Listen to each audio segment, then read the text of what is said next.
ராமநாதபுரம் மாவட்டம் பரமக்குடியில் 50,000 ரூபாய் லஞ்சம் வாங்கிய வருவாய் கோட்டாட்சியரை லஞ்ச ஒழிப்புத்துறையினர் கைது செய்துள்ளனர். இது தொடர்பான கூடுதல் தகவல்களை செய்தியாளர் விக்னேஸ்வரன் வழங்க கேட்கலாம். விக்னேஸ்வரன், வணக்கம். முழு விவரங்கள். நவீனா, மணல் குவாரி அமைப்பதற்கு தடையில்லா சான்றிதழ் வழங்க 50,000 ரூபாய் லஞ்சம் வாங்கிய பரமக்குடி வருவாய் கோட்டாட்சியர் மற்றும் அவரது ஓட்டுநரை லஞ்ச ஒழிப்புத்துறை போலீசார் கையும் களவுமாக கைது செய்திருக்கிறாங்க.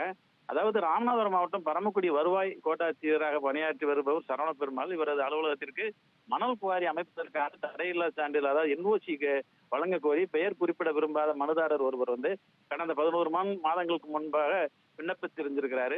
நீண்ட நாட்களாக நிலுவையில் இருந்த இந்த மனுவிற்கு தடையில்லா சான்றிதழ் வழங்க வேண்டும் என்றால் தமக்கு 50,000 ரூபாய் லஞ்சமாக கொடுக்க வேண்டும் என ஆர்டிஓ சரவண பெருமாள் நிபந்தனை விதித்ததாக சொல்லப்படுகிறது.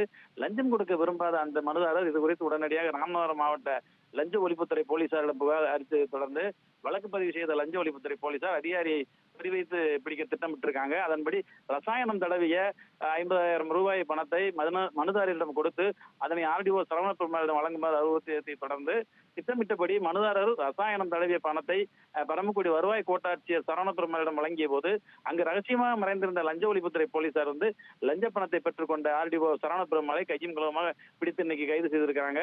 மேலும் இந்த லஞ்ச பண பரிமாற்றத்திற்கு உடந்தையாக செயல்பட்டதாக அவரது டிரைவர் சுந்தர் என்பவரையும் லஞ்ச ஒழிப்பு போலீசார் அதிரடியாக கைது செஞ்சிருக்காங்க.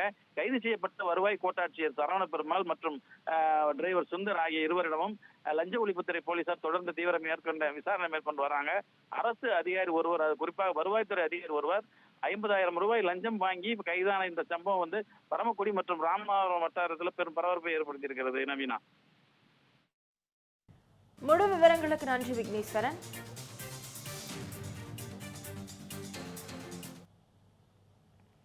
வைகை ஆற்றில் கடும் வறட்சி ஏற்பட்டுள்ள நிலையில் மதுரை மாவட்டம் சோழவந்தானில் உள்ள ஆற்றுப்படுகை பாலைவனம் போல காட்சியளிக்கிறது. இது தொடர்பான கழுகு பார்வை காட்சியுடன் கூடுதல் தகவல்களை வழங்குகிறார் செய்தியாளர் விஜய் சடைமாயன். வணக்கம் நவீனா. மதுரை மாவட்டம் சோழவந்தான் அதன் சுற்றியுள்ள பகுதியில் கடுமையான வறட்சி காரணமாக வைகை வறண்டு காணப்படுகிறது. இதனால் விவசாயிகள் பெரும் பாதிப்புக்கு உள்ளாகியுள்ளனர். இந்த பகுதியில் முழுமையாக தென்னை, வாழை, நெல், கொய்யா போன்ற விவசாயம் செய்து வருகின்றனர். இப்பகுதியில் சுற்று வட்டார பகுதிகளுக்கு 50க்கும் மேற்பட்ட கிராமங்களுக்கு நீர்ப்பாசன வசதிக்காகவும் நீர் ஆதாரமாக விளங்கக்கூடிய இந்த வைகை ஆற்றில் இருந்து ஆழ்துளை கிணறு மூலமாக தண்ணீர் எடுத்து வீடுகளுக்கு வழங்கப்படுகிறது. இப்பொழுது தண்ணீர் இல்லாமல் வறண்டு போய் காணப்படுகிறதால் பெரும் குடிநீர் ஆதாரம் இல்லாமல் மக்கள் மிகுந்த சிரமத்துக்குள்ளாகி வருகின்றனர். இப்பொழுது கடும் வறட்சி நிலவி வருவதால் சோழவந்தான், மேலக்கால் கிராமங்களில் சுற்று வட்டார பகுதியில் பெரும் வறட்சியான நிலை ஏற்பட்டுள்ளது. இது கழுகு பார்வை காட்சியாக பார்க்கும் பொழுது வறண்டு போய் வைகை ஆறு காணப்படுகிறது.